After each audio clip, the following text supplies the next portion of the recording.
बिस्मिल्लाहिर्रहमानिर्रहीम। बाबुल मस्हि अलल खुफ़ैन।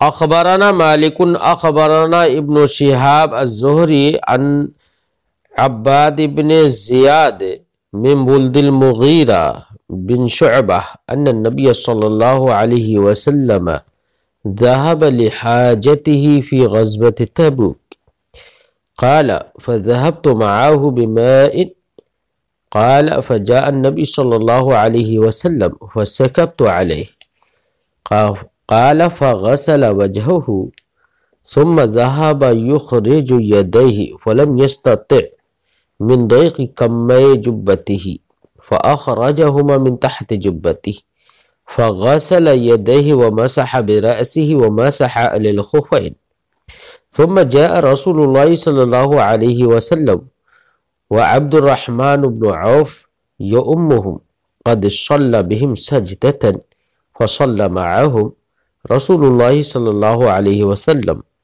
सुम्मा सल्ला रकअतन लती बक़ियत फ़फ़ज़िअ अन्नासु लहु सुम्मा क़ाल क़द अहसनतुम। आज के इस बाब में जो बाबुल मस्ह अलल खुफ़ैन यानी खुफ़ैन पर मसह करने का बयान। इस बाब में हम चंद बातें समझेंगे। एक बात तो ये कि खुफ़ैन से मुराद क्या है। दूसरी बात यह है कि खुफ़ैन पर मसह करना ये तमाम अइम्मा के नज़दीक, तमाम सहाबा के नज़दीक मुजमा अलैह है, सिवाय रवाफिज और खवारिज के। उन्होंने मस अलल खुफ़ैन का इनकार किया, बल्कि मस अलल खुफ़ैन को अहले सुन्नत व जमाअत की अलामत करार दिया गया, पहचान करार दिया गया है। तीसरी बात हम ये भी जानेंगे कि मस अलल खुफ़ैन ये मुकीम और मुसाफिर दोनों के लिए जायज है। मुकीम के लिए 1 दिन 1 रात और मुसाफिर के लिए 3 दिन 3 रात। यही इमाम आज़म रज़ियल्लाहु ताला अन्हु का मजहब है। यहां पर इमाम मालिक रज़ियल्लाहु ताला अन्हु ने जो रिवायतें पेश की हैं वो सफ़र व हज़र सब के लिए हैं, लेकिन इमाम मालिक हालत हज़र में, मुकीम होने की हालत में मस अलल खुफ़ैन के जवाज़ के कायल नहीं है। वो फरमाते हैं कि मस अलल खुफ़ैन ये मशक्क़त के पेशे नज़र मशरू हुआ, और जब आदमी मुकीम है तो उसमें कोई मशक्क़त नहीं है। हालत सफ़र में दिक्कत है, परेशानी है, इसलिए वो हालत सफ़र में मशरू रहेगा और हालत सफ़र में जायज़ है। ये इमाम मालिक इब्न अनस कहते हैं। और रवाफिज जो कि मस अलल खुफ़ैन के कायल ही नहीं है, उसका इनकार करते हैं, उनके पास कोई इस पर दलील नहीं है। मस अलल खुफ़ैन किसका नाम है? तो सबसे पहले तो खुफ़ैन को समझिए। खुफ़ैन से मुराद चमड़े के या कोई चमड़े के मोजे या कोई ऐसे मोजे जिनके तला चमड़े का हो या इतना या किसी और चीज का हो कि वो सखीन हो, इतना दबीज हो कि अगर उसको ना बांधा जाए तब भी वो हमारे कदमों पर लगा रहे, चिपका रहे। तो ऐसे मोजे, इतने सखीन और दबीज मोजे, चाहे वो चमड़े को हो या किसी और चीज के हो, जो अपने आप से पैरों पर रुके रहे बांधे बगैर, तो ऐसे मोजों पर मसह करना जायज है। मसह करना जायज है और मसा ना भी करे, आदमी पैरों को धो ले, ये भी इजाजत है, इसमें भी कोई हरज नहीं है। तो मस अलल खुफैन, खुफैन को समझ लिया। मस का मतलब होता है दाहिने हाथ की 3 उंगलियां खोलकर उनको पानी में भिगोकर कदम की उंगलियों से लेकर पिंडली तक खींच कर लाना, ये खुफैन पर मसा है। जैसे दाहिने पैर पर खींच कर लाएगा वैसे ही बाएं पैर पर भी ऐसा ही करेगा। दूसरी बात यह है कि खुफैन के ऊपर मसाह करेगा, खुफैन के नीचे मसाह नहीं करेगा। जैसे कि मसाह का तादिया यहां पर अला के जरिए है, वो इसी की तरफ मुशइर भी है कि मस अलल खुफैन है, तहतल खुफैन नहीं है। हालांकि हजरत अली रज़ियल्लाहु ताला अन्हु ने फरमाया, एक रिवायत है कि अगर दीन राय से होता तो मैं खुफैन के नीचे मसा करने का हुक्म देता, क्योंकि गंदगी जो लगती है वो खुफैन के नीचे लगती है और मसा होता है खुफैन के ऊपर। लेकिन चूंकि दीन राय से नहीं है, इसलिए जो हुक्म है अहादीस मुतवातिरतुल माना, अहादीस मशहूरा सहीहा से मस अलल खुफैन का हुक्म साबित होता है, उसी पर इत्तफा किया जाएगा और उसी वही ऊपर ही मसा किया जाएगा, नीचे मसा नहीं किया जाएगा। मस अलल खुफैन ये अहले सुन्नत व जमात की अलामत है। हजरत अनस इब्ने मालिक रज़ियल्लाहु ताला अन्हु से सुन्नत व जमात के बारे में सवाल किया गया तो आपने जवाब में फरमाया था, अन तुहिब्ब शेखैन वला ततअन फिल खतनैन व तमसह अल खुफैन, ये आपने फरमाया। और हजरत इमाम आजम रज़ियल्लाहु ताला अन्हु से मरवी है कि उनसे मजहब अहले सुन्नत के बारे में जब सवाल किया गया तो आपने फरमाया था, अन तुफद्दिल शेखैन व अन तुहिब्बल खतनैन व अन तरल मसह अलल खुफैन। तो मसह अलल खुफैन ये भी मजहब अहले सुन्नत की अलामत है। इमाम आजम रज़ियल्लाहु ताला अन्हु से ये भी मरवी है, आपने फरमाया, मा क़ुल्तु बिल मसह हत्ता जाअनी मिस्लु दौइन नहार, मैंने मसह का कौल तभी किया कि अहादीस निस्फुन नहार के सूरज की तरह रोशन मेरे पास आ गई, तभी इमाम आजम रज़ियल्लाहु ताला अन्हु ने मसह अलल खुफैन का कौल किया। इमाम करखी रज़ियल्लाहु ताला अन्हु से यह भी मरवी है कि जिस शख्स ने मसह अलल खुफैन का इनकार किया, युख्शा अलैहिल कुफ्र, तो उस पर कुफ्र का अंदेशा है कि उसका खातिमा कहीं कुफ्र पर ना हो जाए, वो काफिर ना हो जाए, इसका अंदेशा है। तो मसह अलल खुफैन एक निहायत अहम हुक्म है, अहले सुन्नत व जमात की अलामत है। तो मसह अलल खुफैन पर अमल किया जाए और उसको जायज माना जाए, जैसे कि अहादीस में वाक़ई है, वारिद है। इमाम अबू यूसुफ रज़ियल्लाहु ताला अन्हु ने मसह अलल खुफैन की अखबार के बारे में फरमाया, वो इतनी मशहूर और मुतवातिरुल माना, तकरीबन 200 सहाबाए किराम से मसह अलल खुफैन की अहादीस मरवी है। इमाम अबू यूसुफ रज़ियल्लाहु ताला अन्हु ने फरमाया, खबरुल मसह यजूज़ु नस्खुल किताब बिही लिशोहरती, मसह अलल खुफैन की जो अखबार है, अहादीस है, उनके जरिए से किताब का नस्ख जायज है, क्योंकि वो अहादीस मशहूर है। तमाम अइम्मा और मुहद्दिसीन ने, हुफ्फाज ने इस बात की सराहत की कि मसअलल खुफ़ैन से मुताल्लिक जो अहादीस हैं वो मुतवातिर है और उनके रावी 200 तक पहुंच गए और उन 200 रावियों में अशरे मुबश्शरा भी हैं।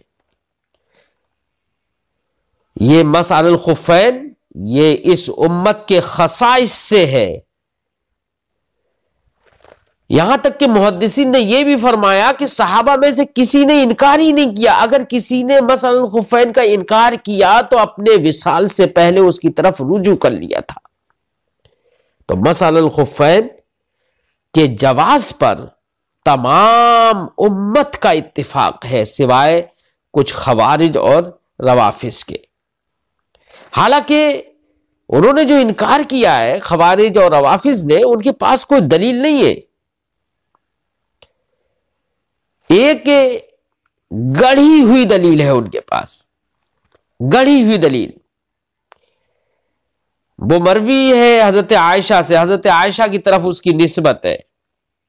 वो ये है अन आयशा रज़ियल्लाहु ताला अन्हा लअन अक़तअ रिजली बिलमूसा अहब्बु इलैया मिन अन अमसहा अल खुफ़ैन, या रिजली के बजाय रिजलैया यहां पर तस्निया पढ़ लें कि हजरत आयशा सिद्दीक़ा रज़ियल्लाहु ताला अन्हा से मरवी है कि मैं अपने दोनों पैर उस तरह से काट लूं, ये ज्यादा बेहतर है इससे कि मैं मसअलल खुफ़ैन करूं। इसको रवाफिज और खवारिज जो है वो दलील बनाते हैं कि हजरत आयशा सिद्दीक़ा रज़ियल्लाहु ताला अन्हा फरमाती है कि मसअलल खुफ़ैन से बेहतर यह है कि मैं अपने पैरों को काट लूं। मुहद्दिसीन ने फरमाया और तमाम हुफ्फाज़े हदीस ने सराहतन ये फरमाया है हदीसुन बातिल, यह हदीस जो है वो बातिल है। ज़ोफ का कौल नहीं किया, बातिल का कौल किया, यह हदीस बातिल है। तो एक बातिल और गढ़ी हुई बात से दलील पकड़ते रवाफिज और खवारिज। तो मसअलल खुफ़ैन ये जायज है, तमाम उम्मत का इस पर इत्तिफाक है। मसअलल खुफ़ैन की मुद्दत हमारे नजदीक, अहनाफ के नजदीक मुकीम के लिए 3 दिन, मुकीम के लिए 1 दिन 1 रात और मुसाफिर के लिए 3 दिन 3 रात है, जैसे कि अहदीस से यह बात मालूम होती है। इमाम आज़म के नजदीक मुसाफिर और मुकीम दोनों के लिए मसअलल खुफ़ैन जायज है, जबकि इमाम मालिक रज़ियल्लाहु ताला अन्हु के नजदीक सिर्फ मुसाफिर के लिए जायज है, जैसे कि हमने इसकी वजह इससे पहले बताई थी। इनकी मुद्दत क्या है, कब से मसअलल खुफ़ैन की मुद्दत शुरू होगी?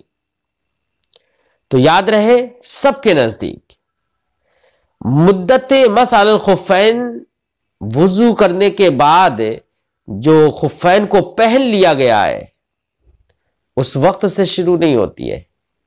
जब पहली बार मसअलल खुफ़ैन करने की जरूरत पेश आए, मसलन आज आपने वुजू किया 10 बजे, आज आपने वुजू करके मोजे पहन लिए, तहारत पर मोजे पहन लिए आपने, आपका वुजू टूटा मसलन असर की नमाज से कुछ पहले, मसलन मिसाल के तौर पर मान लीजिए कि 4 बजे आपका आज वुजू टूटा, तो हालांकि आपने पहने थे 10 बजे मोजे, तो 10 बजे से आपकी मुद्दत शुरू नहीं हुई है।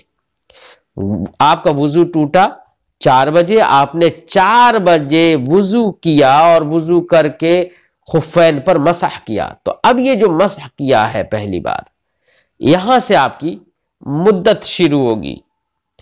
और अगर आप मुकीम है तो 1 दिन 1 रात, उस वक्त से 1 दिन 1 रात तक आप मसह करेंगे। मुसाफिर है तो उस वक्त से आप 3 दिन 3 रात तक मसह करेंगे।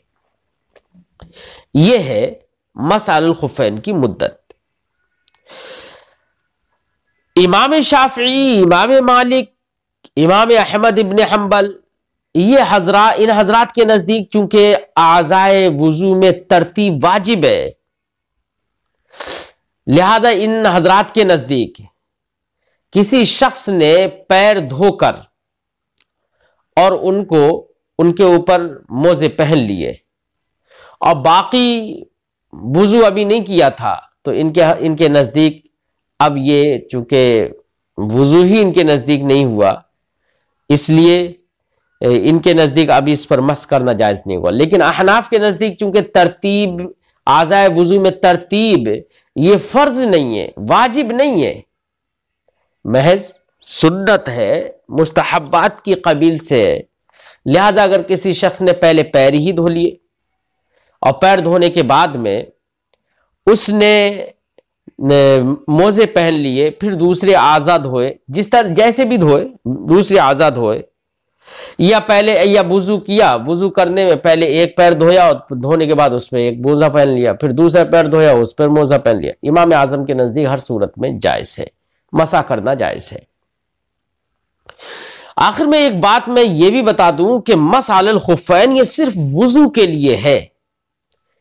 अगर किसी शख्स को गुस्ल की जरूरत हो गई तो गुस्ल की जरूरत होने की सूरत में वो अपने मोज़ों को हटाएगा, उन पर मसा करना नहीं करेगा कि पूरे जिस्म को धो ले और पैरों पर मसा कर ले, नहीं।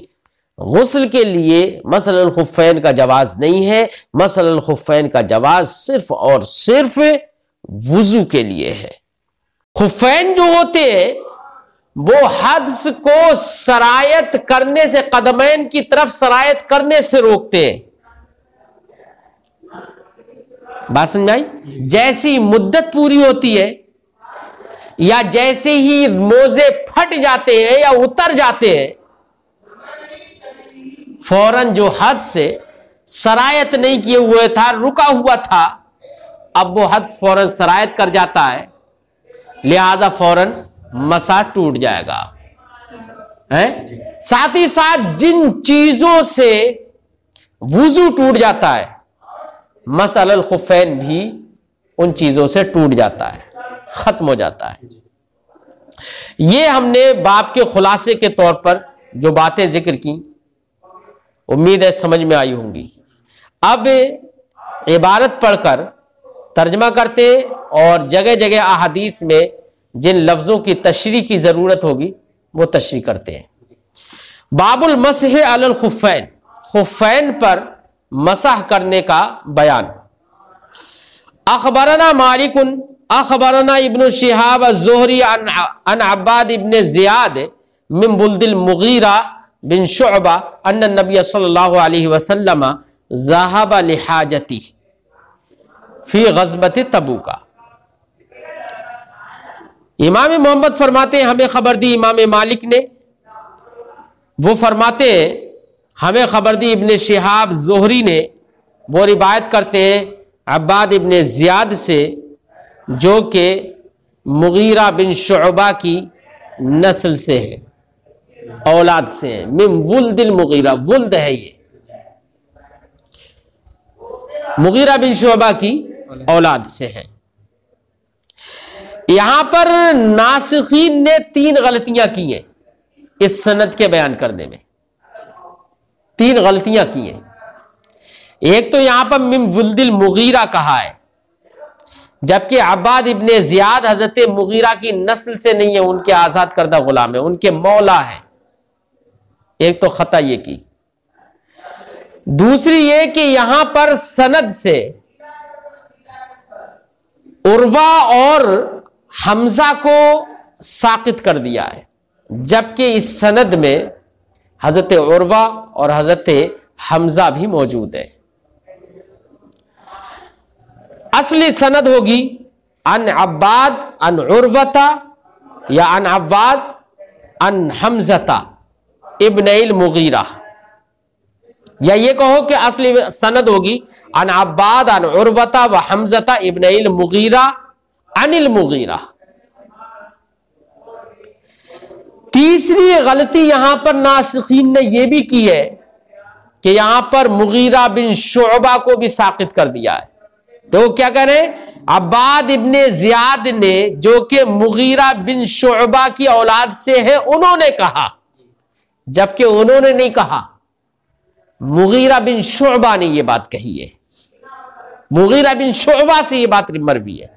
तो नासिखीन ने यहां पर इस सनद में 3 खताएं की हैं। तो असल सनद वही है कि मुगीरा बिन शुअबा हजरत अब्बाद इब्ने जियाद ने हजरत उर्वा और हमजा से रिवायत की, और उन्होंने, चूंकि वो हजरत मुगीरा के बच्चे हैं, बेटे हैं दोनों, उन्होंने रिवायत की हजरत मुगीरा बिन शुअबा से।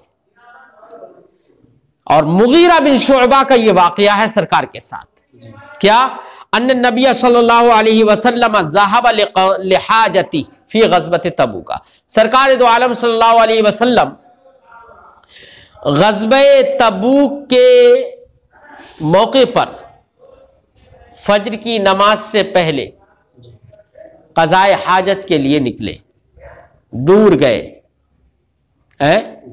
इससे समझ में आता है कि जहां पर लोग रहते हो ना, तो वहां पर क़ज़ाए हाजत नहीं करना चाहिए। जैसे शहरों में देखा है कि जगह जगह पर बैठ जाते हैं, लाइन की पटरी के किनारे बैठ जाते हैं, है ना। ये बेशर्मी है, बेहयाई है। सरकार दो आलम सल्लल्लाहु अलैहि वसल्लम ज़हाबा, सरकार अपने जो असहाब थे उनसे दूर तशरीफ ले गए क़ज़ाए हाजत के लिए। कब? फज्र की नमाज से पहले, है ना, तशरीफ ले गए ग़ज़वे तबूक में। याद रहे कि ग़ज़वे तबूक जो है, पहली बात तो ये समझ लो कि तबूक ये अलमियत और तानीस की बिना पर गैर मुनसरिफ है। ग़ज़वे तबूक में ये वाक़या पेश आया। ग़ज़वे तबूक ये आखिरी ग़ज़वा है। क्या है ये? आखिरी ग़ज़वा है। इसमें यह वाक़या पेश आ रहा है कि सरकार ने मसाह किया खुफ़ैन पर आखिरी ग़ज़वा में। तो मस अलल खुफ़ैन का के मंसूख होने का कौल कैसे किया जा सकता है? ग़ज़वे मरीसी के मौके पर सरकार दो आलम सल्लल्लाहु अलैहि वसल्लम ने पैरों को धोया। तो कुछ लोग कहते हैं ग़ज़वे मरीसी से ग़ज़वे तबूक का जो मसअल खुफ़ैन का जो कौल है वो मंसूख है। याद रहे कि ग़ज़वे तबूक ये आखिरी ग़ज़वा है। इसलिए जब आखिरी ग़ज़वा है तो नासिख कौन होगा? आखिर वाला नासिख होगा ना। ये तो ज़ाब्ता कुल्लिया है यार कि नासिख कौन होता है? मुतअखिर होता है। तो ग़ज़वे तबूक का जो वाक़या है ये मंसूख कैसे होगा? और इससे जो हुक्म मसअल खुफ़ैन जो समझ में आता है ये मंसूख कैसे हो जाएगा? कुछ लोगों ने मंसूख का भी कौल किया, समझे नहीं, लेकिन उनका ये कहना सही नहीं है। काला हज़रत मुगीरा बिन शुअबा रज़ियल्लाहु ताला अन्हु फरमाते हैं फ़ज़हबतु माअहु बिमाइन, तो मैं सरकार के साथ पानी लेकर गया। समझ में आता है कि अपने बुजुर्गों के लिए पानी के वुजू के लिए पानी देना चाहिए, लेकर जाना चाहिए। सरकार के साथ ही लेकर चले गए, है ना। हज़रत इमाम बुखारी रज़ियल्लाहु ताला अन्हु की इसमें एक अलग रिवायत है जिसको उन्होंने किताबुल जिहाद में जिक्र किया है। जब ग़ज़वे तबूक का वहां पर बयान है तो वहां पर हज़रत इमाम बुखारी रज़ियल्लाहु ताला अन्हु के अल्फाज ये हैं कि सरकार दो आलम सल्लल्लाहु अलैहि वसल्लम ने हज़रत मुगीरा बिन शुअबा को हुक्म दिया कि वो मेरे पीछे पीछे पानी लेकर आए। ये जिक्र है उसमें। चाहे सरकार ने हुक्म दिया या हुक्म नहीं भी दिया, लेकिन हज़रत मुगीरा बिन शुअबा पानी लेकर गए। एक बात ये तो समझ में आ गई कि अपने शेख के लिए, चाहे वो उस्ताद हो या कोई और बुजुर्ग हो, उनके लिए पानी देना वुजू के लिए, उनके लिए पानी फराहम करना, लेकर जाना, लोटा पेश करना, ये सब उमूरे अच्छे उमूर हैं, आदाब से है। और सरकार ने हुक्म दिया, अगर जैसे कि इमाम बुखारी की रिवायत में है कि पीछे पीछे पानी लेकर आ जाओ, तो इससे यह भी समझ में आ रहा है कि वुजू में तालिबे इल्म हो या कोई हो, उससे शेख के लिए या बुजुर्गों के लिए इस्तिआनत और मदद लेना ये जायज़ है। ये भी समझ में आ जाता है ना। उससे अपने अपने फजीलतों में, अपने सवाब में कोई कमी नहीं आती, मजीद उसको भी सवाब मिल जाता है, बशर्ते कि वो साहिब तसर्रुफ हो, नाबालिग ना हो, है ना। फरमाते हैं काला हजरत मुगीरा रज़ियल्लाहु ताला अन्हु फरमाते हैं फज़हब तो माहू बेमाइन, तो मैं सरकार के साथ पानी लेकर गया। काला फजा नबी सल्लल्लाहु अलैहि वसल्लम, फरमाते हैं कि फिर सरकार दो आलम सल्लल्लाहु अलैहि वसल्लम तशरीफ लाए। क्या मतलब? सरकार कज़ाए हाजत के लिए गए थे ना, और अब फरमा रहे हैं कि मैं लेकर गया साथ में, फिर फरमा रहे हैं कि फिर सरकार आए। इसका मतलब ये हुआ कि सरकार दो आलम सल्लल्लाहु अलैहि वसल्लम कज़ाए हाजत के लिए थोड़ा सा दूर गए, मैं थोड़ा पीछे खड़ा हो गया, थोड़ा पहले ही खड़ा हो गया, है ना। इससे ये समझ में आया कज़ाए हाजत सबके सामने नहीं करना चाहिए, समझिए नहीं। सहाबा किराम का भी अदब है कि सरकार के साथ में बिल्कुल नहीं गए, पहले ही, तभी तो कह रहे हैं फजाअन नबी सल्लल्लाहु अलैहि वसल्लम, फिर सरकार तशरीफ लेकर आए कज़ाए हाजत के बाद। फसकब्तु अलैह, तो सरकार के हाथों पर मैंने पानी डाला, सरकार ने हाथ धोए। अब इस्तिंजा करके आ रहे हैं सरकार, कज़ाए हाजत से फारिग होकर आ रहे हैं। फसकब्तु अलैह, तो हजरत मुगीरा बिन शुबा फरमाते मैंने हाथ पर पानी डाल दिया। इससे समझ में आया कि कज़ाए हाजत से जब वापस आए तो हाथ धोना चाहिए, और धोना चाहिए भी, ये तो अखलाकी बात है, धोना चाहिए, वरना बड़ा इस्तिंजा अगर करके आया है तो अगर हाथ नहीं धोएगा तो हाथ में बदबू भी आ सकती है, इसलिए धोना चाहिए। जो लोग नहीं धोते हैं, बहुत सारे लोग इस एहतमाम को ये एहतमाम नहीं करते और हाथ नहीं धोते, उधर इस्तिंजा करके आए, इधर जाए और अपना कोई काम करना शुरू कर दिया। कुछ लोग तो सीधे जाके हाथ खाना खाना शुरू कर देते हैं, है ना। निहायत ये घटियापन है। हाथ धोना चाहिए। सरकार ने हाथ धोए, फसकब्तु अलैह, मैंने पानी डाला सरकार के हाथों पर, सरकार ने हाथ धोए, है ना। अच्छा, वुजू के लिए भी पानी डाला, इससे भी समझ में आया कि इस्तिआनत जायज़ है। फगसल वजहा, तो सरकार ने पूरा वुजू फरमाया फिर अपना। अब यहां पर ये नहीं है, यहां पर फगसल वजहू है सिर्फ कि चेहरा धोया सरकार ने। क्या बाकी काम नहीं किए थे वुजू किया तो? नहीं। दूसरी रिवायतों में है कि नबी करीम सल्लल्लाहु अलैहि वसल्लम ने पहले तो, जब मैंने पानी डाला था तो सरकार ने पहले अपने हाथ धोए थे, हथेलियां धोई, साफ किया हाथ। उसके बाद में सरकार ने दोनों हाथ गट्टों तक धोए। फिर रिवायत में फगसलहुमा फअहसन गसलहुमा, सरकार ने अच्छी तरीके से दोनों हाथ धोए। सुम्मा तमदमदा, फिर कुल्ली की, वस्तनशका, फिर नाक में पानी डाल के उसे छिड़का। समझे नहीं? ये यहां पर तो नहीं है, लेकिन इमाम बुखारी और इमाम मुस्लिम की रिवायत में ये लफ्ज मौजूद है। तो यहां पर इख्तिसार के तौर पर, चूंकि बताना क्या है मकसद, मसलल खुफैन बताना है जो महल इस्तिशाद है, इसलिए इख्तिसार कर दिया यहां पर। इमाम बुखारी और इमाम मुस्लिम की रिवायत में पूरे तफसील के साथ ये बातें मौजूद है।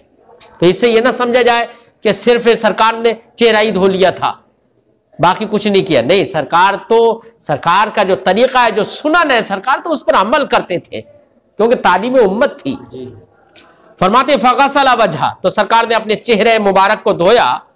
सुम्मा ज़हबा युखरिजु यदै, फिर सरकार अपने दोनों हाथों को निकालने लगे। क्या?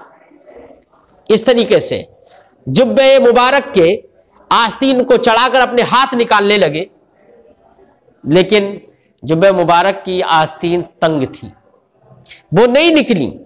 सरकार ने निकालने की कोशिश की, नहीं निकली। तो सरकार ने क्या किया, उसको ऐसे निकाला और अपने हाथों को अंदर करके नीचे से निकाल कर हाथ धोए, ये किया। ज़हबा युखरिजु यदै, सरकार अपने दोनों हाथों को निकालने लगे। फलम यस्तति मिन दैक़ि कम्मै जुब्बती, तो सरकार अपने जुब्बे के दोनों आस्तीनों के तंग होने की वजह से हाथों को निकाल ना पाए। फ़अख़रजहुमा मिन तहति जुब्बती, फिर जुब्बे के नीचे से दोनों हाथ निकाले। तो देखो, ये परेशानी भी थी, आस्तीनें नहीं निकल रही थी, लेकिन वुजू करना था ना, हाथ को तो धोना ही था, ये फर्ज है। सरकार ने नीचे से निकाला। ऐसा नहीं है कि यार किसी परेशानी में मुब्तला है, आस्तीन नहीं निकल रही है तो अब चलो मसाई कर लो, नहीं, हाथों का मसा नहीं किया जाएगा यहां पर। अगर काबिले वुजू आदमी नहीं है तो तयम्मुम तो कर ले, लेकिन ऐसा नहीं हो सकता है पानी मौजूद हो और हाथ धोए नहीं जाए। सरकार ने नीचे से निकाले हाथ, फगसला यदाय, फिर दोनों हाथों को धोया, व मसह बिरासी, और सर का मसा फरमाया, व मसह अलल खुफ़ैन, और खुफ़ैन पर मसह फरमाया सरकार ने। यही महल्ले इस्तिशाद है। अब चाहते तो रावी ये भी कह सकते थे वह मसह बिरासिही व अलल खुफ़ैन, ये भी तो कह सकते थे ना जी। लेकिन मसह बिरासी, वहां पर भी मसा का जिक्र किया, फिर तकरार की वह मसह अलल खुफ़ैन, ताकीद के लिए कि कोई ये ना समझ ले कि यहां पर हो सकता है कुछ और किया हो, समझे नहीं, इसलिए ताकीदन यहां पर रावी ने मसह अलल खुफ़ैन का जिक्र किया। यही महल्ले इस्तिशाद है। सुम्मा जा रसूलुल्लाह सल्लल्लाहु अलैहि वसल्लम, फिर वुजू करके जब फारिग हो गए, फिर रसूलुल्लाह सल्लल्लाहु अलैहि वसल्लम नमाज फज्र के लिए आए। ये नमाज फज्र के लिए जब आए सरकार, तो इस रिवायत में तो नहीं है, लेकिन इमाम बुखारी की रिवायत में ये मालूम होता है, वहां पर अल्फाज मौजूद हैं कि सरकार को ताखीर हो गई थी। जब ताखीर हो गई तो सहाबे किराम को अंदेशा हुआ कि कहीं ऐसा ना हो कि सूरज तुलू हो जाए और नमाज नहीं पढ़वा। इंतजार तो कर रहे थे, लेकिन सहाबे किराम को अंदेशा हुआ कि सूरज तुलू ना हो जाए।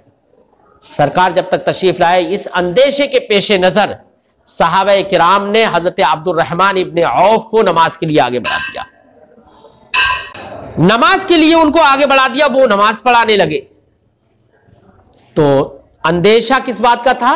कि सूरज तुलू ना हो जाए, है ना। ये इमाम बुखारी की रिवायत में ये अल्फाज मौजूद है, यहां पर वो लफ्ज मौजूद नहीं, लेकिन मफहूम वाक़या वो ही है। फरमाते सुम्मा जा रसूलुल्लाह सल्लल्लाहु अलैहि वसल्लम, फिर रसूलुल्लाह सल्लल्लाहु अलैहि वसल्लम तशरीफ लाए, वह अब्दुर्रहमान इब्ने औफ यउम्मुहुम, इस हाल में कि देखा कि सरकार हजरत अब्दुर्रहमान इब्ने औफ लोगों की इमामत फरमा रहे हैं, लोगों ने आगे बढ़ा दिया। फिर आगे की रिवायतें मुख्तलिफ हैं। किसी रिवायत में यह है कि जब सरकार तशरीफ लाए तो हजरत अब्दुर्रहमान इब्ने औफ को, यह भी इमाम बुखारी की रिवायत में मौजूद है, हजरत अब्दुर्रहमान इब्ने औफ को एहसास हो गया कि सरकार तशरीफ ले आए। फतअखरा, हजरत अब्दुर्रहमान इब्ने औफ अपने पीछे होने लगे। सरकार ने इरशाद फरमाया नहीं, सरकार ने उनको मतलब किसी तरीके से ये समझा दिया, बता दिया कि नमाज पढ़ाते रहो, तो उन्होंने नमाज मुकम्मल कराई। किसी रिवायत में यह है कि लोगों ने सुभान अल्लाह कहना शुरू कर दिया, ताकि हजरत अब्दुर्रहमान इब्ने औफ समझ जाए कि सरकार तशरीफ ले आए हैं। अब तो सरकार ने लोगों को रोक दिया। बहरहाल कहने का मकसद यह कि सरकार ने हजरत अब्दुर्रहमान इब्ने औफ के पीछे नमाज पढ़ी। इससे एक मसला यह भी समझ में आया कि अपने बुजुर्ग की, अपने शेख की नमाज के लिए, जमात के लिए इंतजार करना चाहिए है। अफजल जहां तक हो सके अफजल नमाज पढ़ाए, इसका इंतजार कर लेना चाहिए। और साथ में यह भी समझ में आया कि सरकार ने हजरत अब्दुर्रहमान इब्ने औफ के पीछे नमाज पढ़ी। यह भी समझ में आया कि अफजल का मफजूल के पीछे नमाज पढ़ना भी जायज है। इससे एक मसाला यह भी समझ में आया कि जहां पर नमाज के फौत होने का अंदेशा हो, तो वहां पर फिर अब अंदेशा फवात हो तो अब इंतजार नहीं करना चाहिए, फिर इमाम बना लेना चाहिए, इमाम को आगे बढ़ा के नमाज पढ़ लेना चाहिए। अफजल का इंतजार अब नहीं करना चाहिए, और सरकार ने यही फरमाया। अच्छा, एक बात यह भी समझ में आई कि सरकार ने अपनी जिंदगी में, जैसे कि हजरत अबू बकर सिद्दीक रज़ियल्लाहु ताला अन्हु को अपना इमाम बना लिया था, उनके पीछे नमाज पढ़ी थी, ऐसे हजरत अब्दुर्रहमान इब्ने औफ की को भी यह शरफ हासिल है कि सरकार ने हजरत अब्दुर्रहमान इब्ने औफ के पीछे नमाज पढ़ी। फरमाते कद सल्ला बिहिम सजदा, हजरत अब्दुर्रहमान इब्ने औफ उनको एक रकात नमाज पढ़ा चुके थे। सजदा से मुराद, हाँ, एक रिवायत में है, ये भी है रकातन, है। किसी रिवायत में रकाअतन, एक रकात पढ़ ली थी। वहां पर रका से मुराद ये नहीं है कि रुकू कर लिया था, नहीं, पूरी ना एक रकात पूरी पढ़ ली थी। फसल्ला माहुम रसूलुल्लाह सल्लल्लाहु अलैहि वसल्लम, फिर तमाम लोगों के साथ सरकार ने नमाज पढ़ी। सुम्मा सल्ला रकाअता अल्लती बक़ियत, फिर सरकार ने बाद में उनके सलाम फेर देने के बाद अपनी वो एक रकात पूरी पढ़ी जो बाकी रह गई थी। फफ़ज़िअ अन्नास, सरकार की एक रकात रह गई तो लोग खौफज़दा हो गए, लोग डर गए,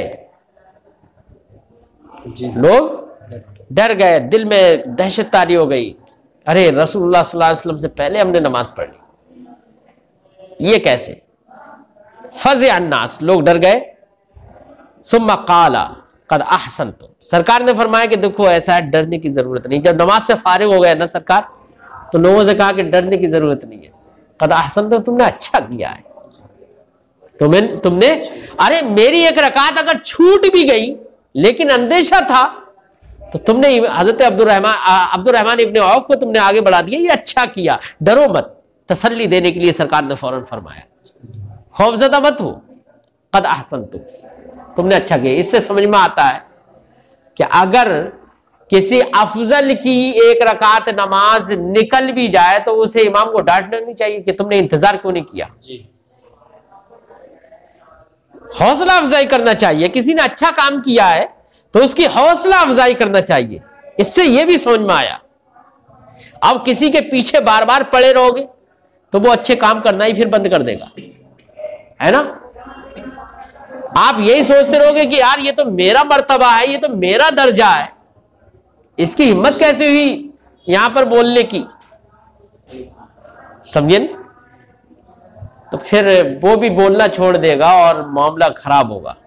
इससे समझ में आया कि अगर कोई शागिर्द अच्छा काम करे तो उसकी हौसला अफजाई, शागिर्द ही नहीं, लोग, दूसरे लोग भी अगर अच्छा काम कर रहे हैं तो उनकी हौसला अफजाई करना चाहिए, ना कि ये कि उनकी हिम्मतों को तोड़ना।